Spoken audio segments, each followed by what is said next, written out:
Good morning. This is Faith in Our Hometown, brought to you as a community service and sponsored by Mercy Hospital, Joplin. And now, here's your host, Father Jay Friedel. Good morning and welcome to Faith in Our Hometown. Many times on our show, we like to address things that maybe aren't being talked about anywhere else.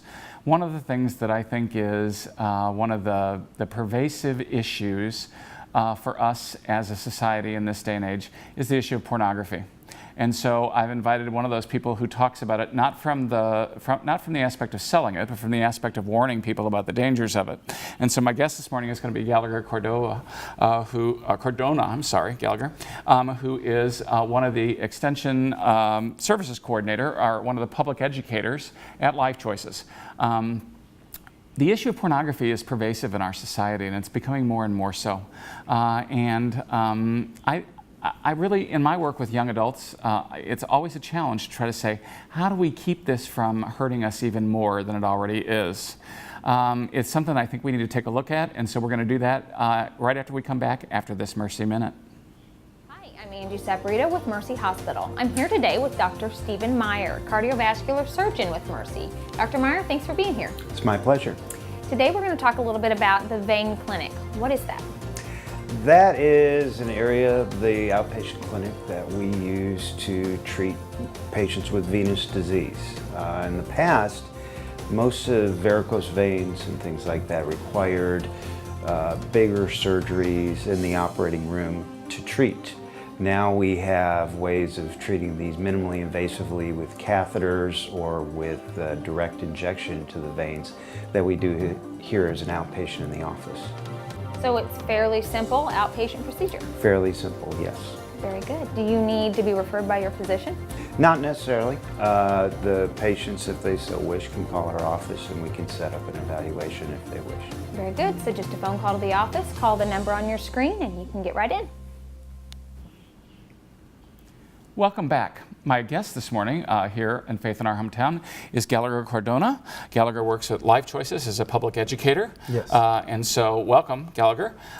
You know, I sometimes got to be grateful to y'all at Life Choices because you all will talk to me about these uncomfortable topics that nobody else seems to want to talk about, okay? Mm-hmm. And one of the issues, of course, that I think is pervasive in our society is pornography. I know the Catholic bishops have just issued a pastoral letter in the last year, again, starting to say, and again, I think it was way too late, when they did it, but it's just become such a public thing. You know, when I was a young man, like anybody, yes, I guess, admittedly, I was curious, wanted to see something, but you used to have to go to a seedy area of town, and you used to have to, do the walk of shame, and you used to have to do, and nowadays, it's any kid can, pop stuff up on their computer that scares the daylights out of me. Yeah. And so, is this as pervasive as, somebody like me thinks it is? You're the one that works with our youth, yeah. So. Yeah, very much so. Father Jay, I do have the privilege of going into the schools 7th, 8th, and 9th grade and coming back their 11th grade year. And pornography is something that we have seen now is it's very pervasive. And something that you had alluded to is the accessibility of pornography. Those that are 30 now, they were first exposed through static 2D, magazine images that, just like you said, you had to go to a certain place to access it. It was very limited and very scarce. Now the accessibility, we're looking at 90% of 8 to 16-year-olds have viewed pornography. Yeah, 8 to 16-year-olds. Exactly, Okay. 8 to 16-year-olds have viewed pornography. Now, on average, the average American male is first exposed at 11 years old.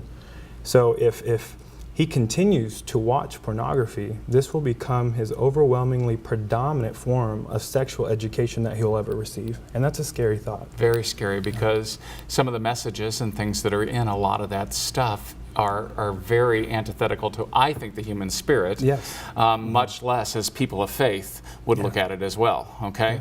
So human dignity is at stake, and the way people are treated are at stake, and we've done some programs on trafficking, and of course that's all involved here and all those kinds of things. Mm-hmm. So one of the other things that I know that is so scary about this for me is and this is one of the things I warn my college students and my high school students about is that it actually is rewiring their brains. Yeah. And they have no clue what's going on. So in terms of that, what can you tell us about that? Yeah. You know, in terms of what that does to their physiological selves as they're watching this stuff.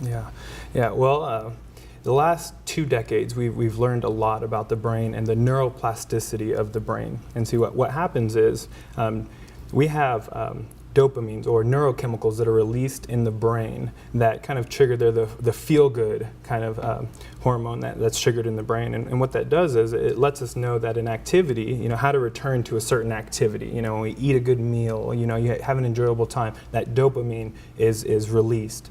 Now, that dopamine, or that it creates a reward pathway is what it is, and that can be hijacked by pornography.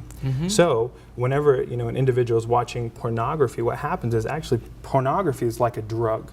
Right. In essence, that, you know, that dopamine is released. You have this sort of high, if you will, that you feel good, you know, and it trains the brain that activity is in fact good. You know, you start to do, you know, you start to do more and more, especially like we said, you know, the accessibility, the type of pornography, the how, you know, readily available it is. Right. What happens is you start to learn that, you know, you can go to it any time, and it starts to create an addiction. Right. You know? And it is addictive. It is very much an addiction. And many people are not, you know, are not sensitized to that idea. That really, much the same way that someone can be addicted by any kind of mood-altering substance, this is a mood-altering substance. Yes. Now, it may not be ingested the same way that alcohol or drugs or those kinds of things would happen, but it is actually doing a number on young people's brains. Yes. And that's a scary thing. I mean, you know, I just don't. It's like one of the things I've always just tried to say to my students is that, you know, look, I'm not trying to be the joy police or the, you know, or to rob you of all of, you know, the wonderful things that can happen in life. You know, I want you to be able to enjoy a good glass of wine when you get older. I want you to be able to enjoy a good meal. I want you to be able to enjoy, if God calls you into a relationship with the right man or woman, you know, in life, and I want you to be able to enjoy all that and be able to enjoy that for all that is wonderful about those things. Yeah. So it's not like I'm trying to, you know, to take that joy away in any of those areas, but I just keep saying to everybody, but if you get to the point where you start using those substances to alter the way that you feel, and even when you're not even aware that that's what you're doing, it's going to mess up all of those things down the road. It's going to mess up your ability to do that. You wind up with a chemical addiction. You wind up an alcoholic. You can't enjoy the wine or the beer. You can't do it. If you wind up, you know, binging on, you know, food, pretty soon you're to the point where, you know, you're going to have all kinds of health concerns. The same thing is true with pornography. That, you know, everybody thinks, well, you know, oh, just a little bit won't hurt. Well, you know, especially if you're a compulsive personality at all, and it does rewire the brain. I mean, it's changing people in ways that they're not even aware. And so, again, it's not that I want to be the thrill police, but I just want people to be able to enjoy those aspects of their lives in ways that they're going to feel good about in those relationships and before God and everybody else. It's one of those things. So how do we fix this? How do we warn people? How do we do this? What do you teach? What do you teach in your classes? Well, actually, our slogan is the choice is yours. Choose to know.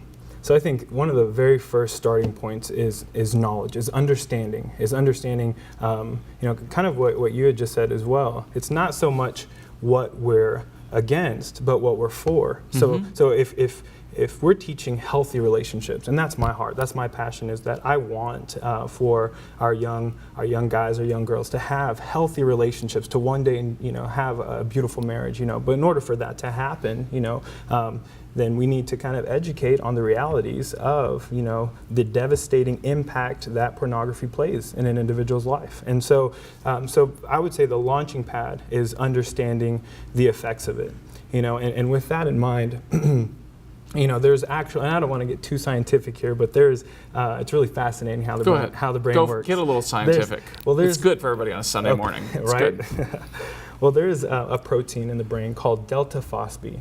And what that protein does, it's a trail marker in the brain. So when an individual watches pornography, it's starting to solidify that. It's making that pathway solidified or concrete in the individual's mind. So if a person gets stressed out or is in a stressful situation, then and they use pornography during that time to get that dopamine high release, then it will again make that pathway solid. It's a trail marker. So one of the things that research has found is that if an individual will abstain from any sort of pornography, at all, abstain completely, then they can begin to, it's just like a hiking trail. It'll begin to kind of overgrow and you don't have that necessary, that concrete pathway. So that's the first thing, is understanding, you want to abstain from that.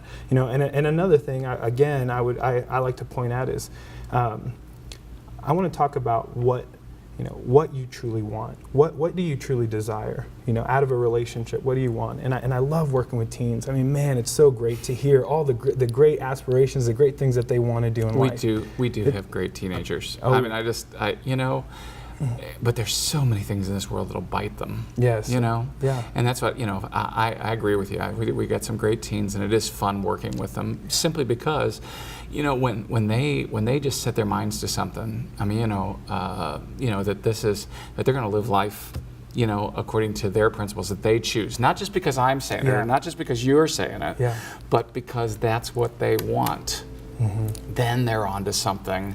It's just like watching them grow up, watching them blossom as they make those good choices for themselves. Yeah. So. And you see 80% of teens will identify that marriage is a priority for them, something that they want in their life goal. It's something that they want to achieve. Right. And so what I do is, I want to lay out these dreams, these aspirations, and say, sometimes there's a great quote that says, sometimes you have to turn your back on south to head north. And it's so true. If we want that, there are things that we have to do now in preparation to receive that sort of relationship that we truly want. And pornography, again, the devastating effect of it is that man, it's a lie. It's a scam. It's out to say that this is what a relationship looks like. That's not what a relationship looks like. 88% of pornography 88% of pornography shows some sort of female degradation. That's horrible. That's the sort of prevailing message that's coming across to our teens, that this is how a woman is to be treated. So again, back to the messaging. All those implications or subtle messaging that they're receiving, and you think that that's their sexual education. When it comes down to them actually having a healthy relationship, man, they lack the someone to come alongside and say, hey, this is what it looks like. So that's why, again, I'm blessed with the opportunity to go in and say, hey, this is what it looks like. You can have this. Well, and that people are able, like you, that are able to go in and to actually just say, hey, look, it's your choice. You can choose how you're going to proceed forward in life. You can choose, is this the way that you want to treat people? I think that there is a propaganda nature that goes along with the whole porn industry, and it's selling them a bill of goods that we would not necessarily want anybody sold, but because they're so good at it, we're getting lost in it from time to time. Yeah. Nobody sees what's coming at them. Nobody sees how it's working. We are talking a little bit this morning about the invasive and pervasive nature of pornography and the fact that it is here. And unfortunately, it looks like it's here to stay for a while. We're going to have to work on how we get around it a different way. But we'll be right back after a short break. This is Faith in Our Hometown. You're watching Faith in Our Hometown on KSN TV, brought to you as a community service and sponsored by Mercy Hospital, Joplin.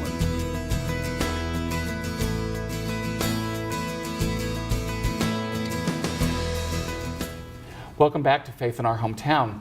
I'm here with Gallagher Cordona, who is the Extension Services Coordinator at Life Choices. He's a public educator, in short, okay? And we've been talking this morning about pornography and the use of pornography and what it does to our people. Right before the break, we were talking about the fact that there is a kind of an osmotic nature, that we pick up things by osmosis, we soak them in.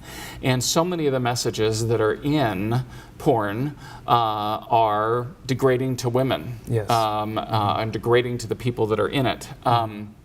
And so many times, those are the lessons that when people look at stuff without ever examining what they're looking at, those are the messages that they pick up, and that those are the messages then that they think, like for example, that's the way a woman's supposed to be treated, as an object, that women, like these things. And really, those are not really, most of the time, about a truth about a relationship. Yeah.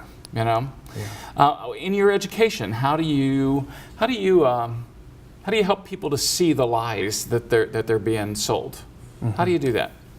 Yeah, one of the things that we want to do is definitely present them with the truth. So we want to emphasize, really focus on, again, what are healthy relationships? What are the foundation to having a healthy relationship? Things like trust and honesty, communication, true intimacy. So one of the ways that we kind of debunk the myths, if you will, is by giving them a good, clear foundation of what it looks like to have a healthy relationship and what to aspire to.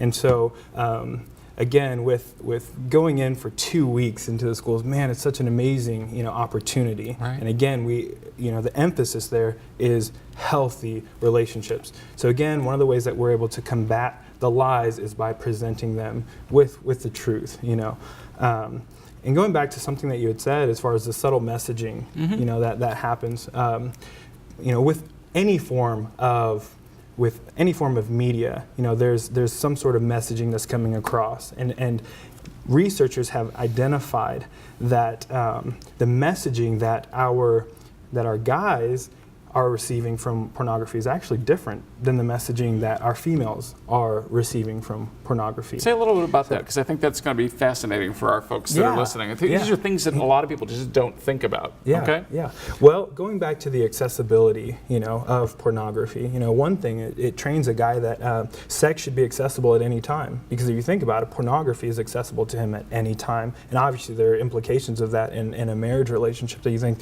it's all about me, and that I should be able to have this at this time. Anytime I want, yeah. Exactly. And then a woman is to be dominated and used, objectified, as you said before. I mean, it's so true because, again, 88% of porn scenes contain some sort of female degradation. So there's that. And I always laugh because when people will talk about how some of those scenes are set up, and I think about some of the women I know, the strong, healthy women that I know, if they're husband's boyfriend, whatever, would start to be that demanding and start to do some of those things, that would be it. They'd be out. They would be on the road. They would just they wouldn't put up with it. Yeah. And everybody wonders why they have trouble making those relationships work. Yeah. And it goes back to pornography is a lie. Back in the 1950s, there was a fascinating study that was done with butterflies, and what they did is they took female butterflies and they identified the things that male butterflies were kind of looking for in female butterflies. So they had those. They did little surveys with the butterflies. Yeah, okay. Exactly. So those that were more appealing to them, right? What they did is that these researchers took cardboard and actually replicated the designs of the females, made them a little bit more pronounced, made the colors a little bit more exciting, a little bit more vivid. And what they found is the male butterflies actually left the female butterflies and the real ones and went straight to the cardboard. Mm-hmm. And pornography is very much the same way. Oh, sure. I just really sometimes when I'm dealing with somebody who's struggling, with their use of pornography, I'll just be there and say, well, do you want pixels on a screen? Yeah. Or do you want the real thing? Yeah. What is it that you really want? Mm-hmm. And of course the answer comes back very readily, well, I want the real thing. Okay, then stop looking for all your lessons from the pixels on the screen. Yeah. Because the pixels on the screen are not going to be what gives you the real life lessons. Yeah. The real life lessons are looking at grandma and grandpa, who've been faithful to each other for all these years. Exactly. Real life lessons are looking at mom and dad who still continue to work it out even with all the pressures that are there. The real life lessons are looking at your older brother and sister-in-law who are now married and going through that process of doing that. That's all real. Yeah, exactly. That's where those real lessons can be learned rather than, again, from pixels on a screen where everything is completely whacked out of proportion and reality Yeah.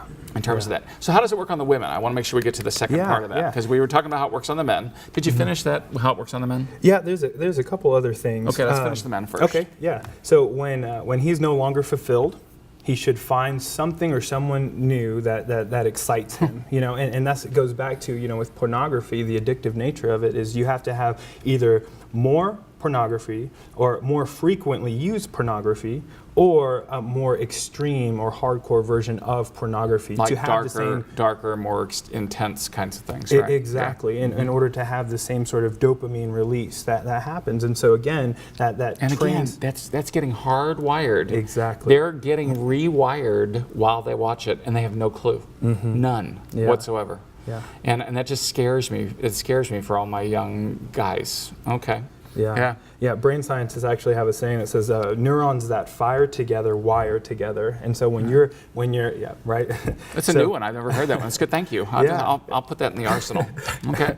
But I mean, it's so true. You know, when you continue to use it again, like we had said before, you know, it solidifies that pathway. You know, so when he's no longer fulfilled, he needs to find something new.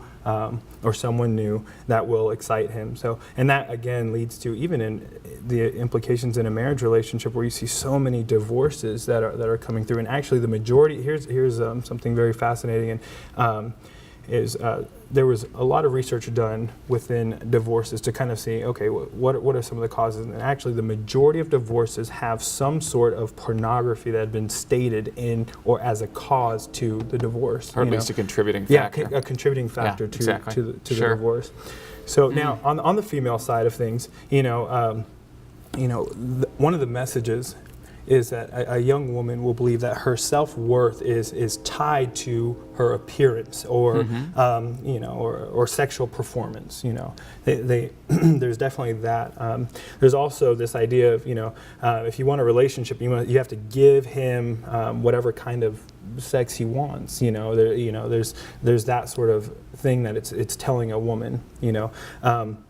A man can never be fully committed to you mentally or physically. There's that subtle messaging that she receives, and that verbal and even physical abuse is normal. Yeah, that people can call you names, and that's supposed to be part of a loving relationship. Exactly. Oh yeah. And I don't want to, and I'm definitely not trying to bash the guys or the girls or anything like that, No. because one of the things that we are seeing is 1 out of every 3 porn users actually, are women. And so it's not just a guy-only issue or anything like that. Now, there is a lot of research kind of done on why women may have first come in contact with pornography, and a lot of that has to do with expectations. It has to do with, what is he wanting of me? What excites him? How can I, and then there's that addiction that begins to fall after that point. Right. So. Well, and I think that, I'm going to say, I think this has changed in the last 40 years, Yes. okay? Because I think that in the struggle for, quote, equality, and I'm all for, I'm basically a feminist, okay? But in the struggle for equality, unfortunately, I think, sometimes the women have kind of dragged themselves down to our level, and I'm not trying to bash guys either, since I am one, but this used to be more of a male problem, and it's becoming more and more of a, across the board problem. When 1 out of 3 is struggling with the porn usage, and 1 out of 3 is now a young woman, and only 2 out of 3 are the young men. It's telling us something. And what I think is happening is again that rewiring of the human race, if you will, to look at things in a very different way, and all that in the name of equality. It just scares me for everybody. I can tell you stories about some of my former students who. Even though I disagree with the way that they would go about certain things, because I advised not just Catholic students, but I also advised, fraternity and things like that. And so some of the guys, would be talking about things, and some of them just had the hardest time when they finally got into a relationship.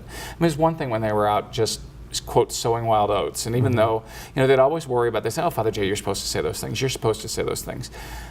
Well, finally, when they finally get into a real relationship, one that really mattered, that was when they would be coming out to me and they'd be saying, oh my gosh, I'm so afraid I'm going to mess this up now, because I at least now I'm starting to see why you were worried about me, you know, and so I just, you know, I want them to be able to enjoy a good relationship and not get all messed up by what they've seen on a screen as the instruction for, you know, how they're going to succeed in a relationship. Because if you take all that stuff from on the screen, it's not going to happen. Yeah. That is not the kind of relationship you're really going to have in real life, and it's certainly not the relationship really, I believe at their heart of hearts, that either the man or the woman in the relationship really want. Yeah. It's not what they want. Exactly. They want the full meal deal. All right? And by us pretending that the full meal deal was something that you could dial up on a computer, isn't going to cut it. You know? It's about real relationships. It's about real people. So if you were going to give somebody, you know, young men, young women, just one piece of advice about how to form healthy relationships, what would it be? You know, to Real form, quick, got 30 seconds. Okay, to form healthy relationships, well, you have to model what it is that you want. You have to really model that thing that you're looking for in the in your partner. You have to model that. You have to become that person. And as you're doing that, you know, as you're focusing on you and doing well, you'll find that person also who's doing well. And there you go. If I had 30 seconds and I had to do it. I don't know, that was pretty good. I'd say it's pretty good. And you want the like things in the relationship. You want somebody who's going to respect you. Exactly. You want somebody who's going to trust you.